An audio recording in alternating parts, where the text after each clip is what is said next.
Hello বন্ধুরা, মায়ের জন্য এখন আমরা ইমামেটিন বেঞ্জল দিচ্ছি। আর ধানের যাতে বাদামি এই রোগটা যাতে না লাগে সেই জন্য সিনজেন্টার এমিস্টার টপ দিচ্ছি।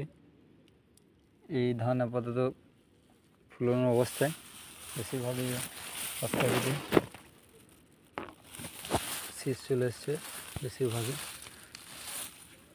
থোর চলে এসছে। এগুলোতে সব এই সিনজেন্টার এমিস্টার টপ স্প্রে করছি। এটা স্প্রে করলে কি হয় না, বেশিরভাগ ধানের যেটা ভোগা থাকে, আগড়া থাকে, ওই চাপটা অনেকটাই কমে যায়। প্লাস ধানের যে স্ট্যামিনারটা সেটাকেও ধরে রাখে। এটা সেই নেটিভোর মতনই কাজ করে এমিস্টার টপটা।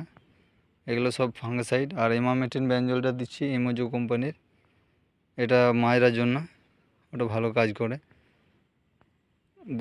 ইমামেটিন বেঞ্জলটা দু রকম কাজ করে, সিস্টেমিক বটে আর কন্টেক্ট প্লাসও বটে।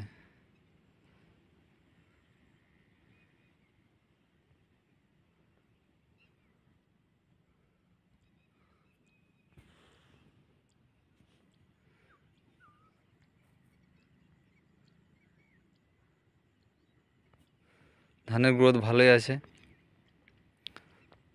কালারটা এরকমই থাকা দরকার ধান ফলানোর সময়।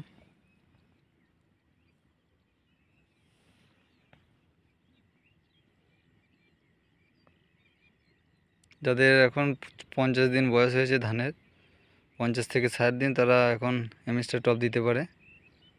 আর তার সাথে ইমামেটিন বেঞ্জল বা কাট অফ হাইড্রোক্লোরাইড বা একসাথে